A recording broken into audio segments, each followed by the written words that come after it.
There's a moment most people don't pay attention to. It's not when you open a bank account. It's not when you get your first salary. It's much smaller than that. It's the first time your card gets declined, and you're not exactly sure why. You're standing there, maybe at a fuel station, maybe at a store. You swipe once, it doesn't go through. You try again, thinking it's a machine issue. It still doesn't work. Now you're doing quick math in your head. Did the rent go out already? Did that subscription hit? Did you transfer money from the other account? And while you're trying to figure that out, the line behind you is getting longer. That moment tells you more about how the system sees you than any bank brochure ever will. Because when your balance drops below zero, the response is immediate. Not human, not curious, not patient, just automatic. A fee gets added, sometimes one, sometimes more than one, depending on how many transactions went through. And the strange part is, the system doesn't really care why it happened. It doesn't know your salary got delayed. It doesn't know you forgot to cancel something. All it knows is your number is negative. And once that happens, everything that follows is mechanical. What's uncomfortable about this isn't just the fee, it's the logic behind it. If you already don't have money, the system takes more from you. Not aggressively, not emotionally, just precisely. Now compare that to a slightly different situation. You're not broke, you're just tight. There's some money in the account, not a lot, enough to get through the week if nothing unexpected happens. And nothing feels wrong here. Your card works, payments go through, the app looks normal, but quietly in the background, the account is costing you money. A maintenance fee, a minimum balance requirement you don't meet consistently, interest rates on your savings that are so low they don't really count as growth. You're inside the system, but not in a way that benefits you. It's like being allowed in the building, but only in the waiting area. Then something shifts, but not dramatically. Your income becomes stable.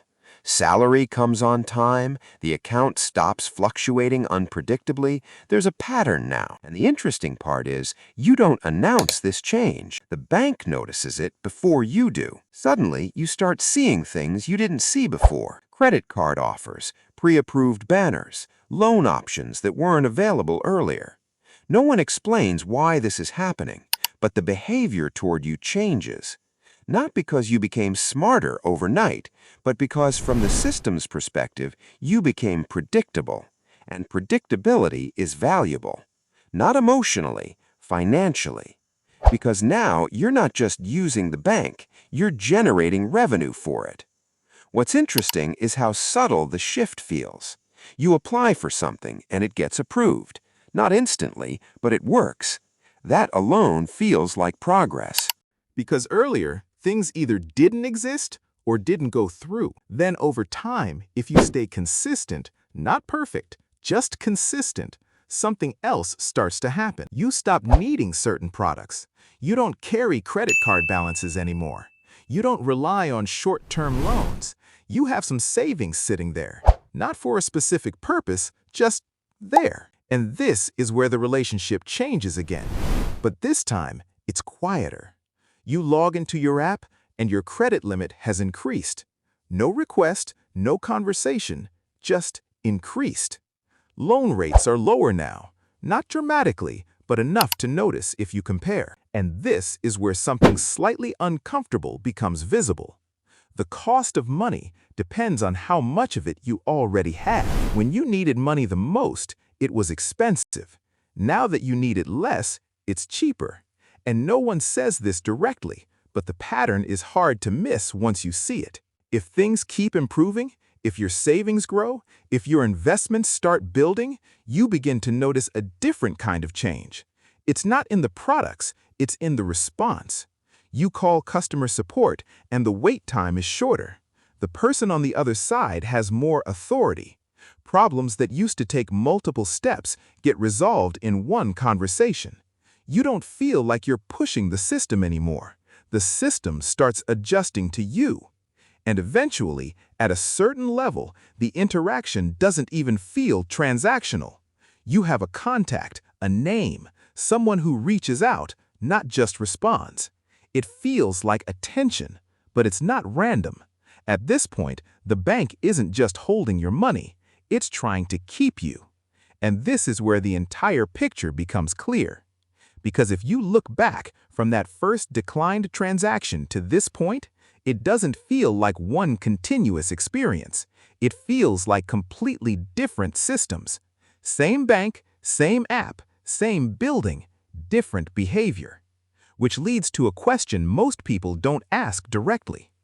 Are banks treating everyone differently, or are they responding to the version of you that shows up in their system? Because from their perspective, they're not seeing your effort. They're not seeing your situation. They're seeing patterns, balances, consistency, risk.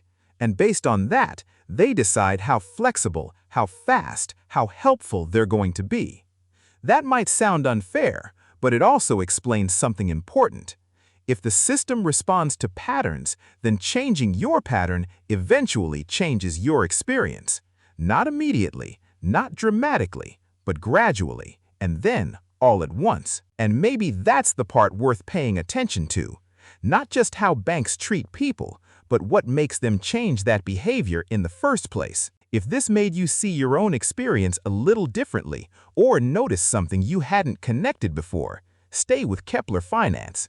Because most of the time, it's not about what money is doing, it's about how the system reacts to it.